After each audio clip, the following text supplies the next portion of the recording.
On the 19th of December 2011, Michael Gove announced a revised timetable for the introduction of the new national curriculum. Instead of the new curricula for English, Maths, Science and PE being introduced from 2013, the new curriculum for all subjects will be introduced in 2014. On the 11th of June 2012, the Department for Education published new draft programmes of study for primary English, Maths and Science. The Department for Education says these are designed to, firstly, be more demanding than the existing national curriculum, and secondly, align England with those countries that have the highest performing school systems.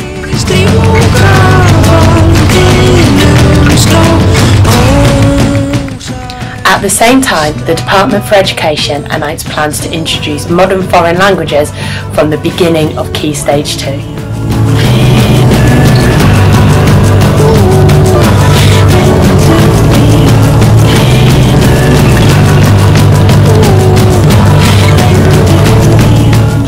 Michael Gove announced the current system of levels and level descriptors, which is confusing for parents and bureaucratic for teachers, will be removed and not replaced.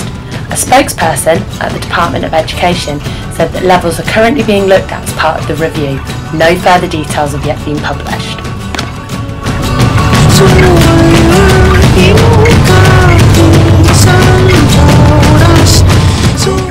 The Department for Education also plans to disapply the programmes of study for ICT from September 2012 until the new versions are introduced in 2014.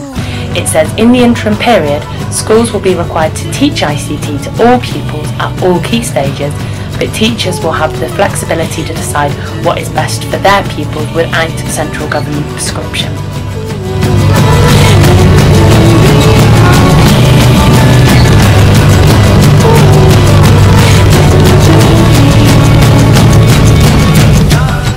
The new national curriculum intends to slim down the current national curriculum so to reflect the body of essential knowledge which all children should learn.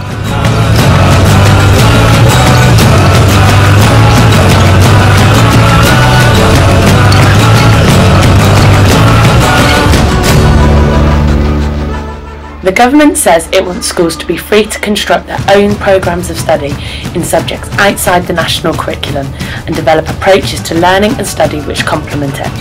It will continue to be statutory for maintained schools, but will also function as a benchmark of excellence for all schools. The original national curriculum was over-ambitious, over-prescriptive and restrictive. The new curriculum should embody vigour and high standards, enable children to acquire a core of essential knowledge in key subjects, and give teachers the freedom to use their professional expertise.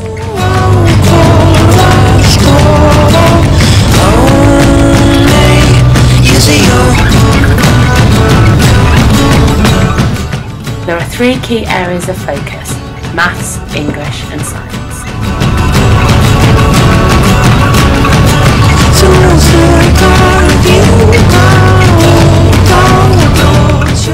In Maths, pupils in England's primary schools will be expected to know their 12 times table by the age of 9.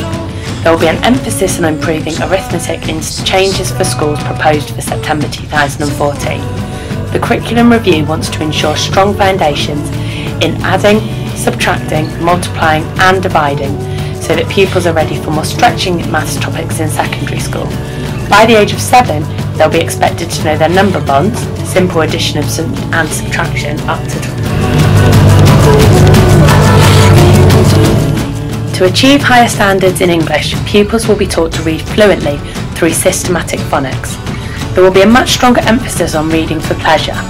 There will be a focus on spelling. For instance, there will be a list of words that all children should be able to spell by the end of primary school. There is currently no such list in the national curriculum.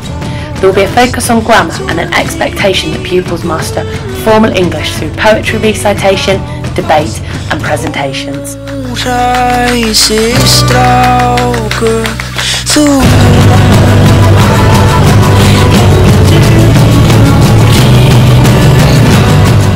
In science, there will be content added on the solar system, speed and evolution, with an increased focus on practical scientific experiments and demonstrations.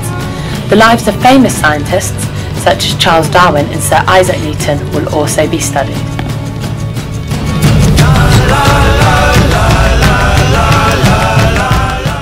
In conclusion, the new primary national curriculum intends to have a greater focus on the core subjects, giving schools and teachers more freedom to decide how to teach most effectively and to design a wider school curriculum that best meets the needs of their pupils. Only time will tell how successful this will be.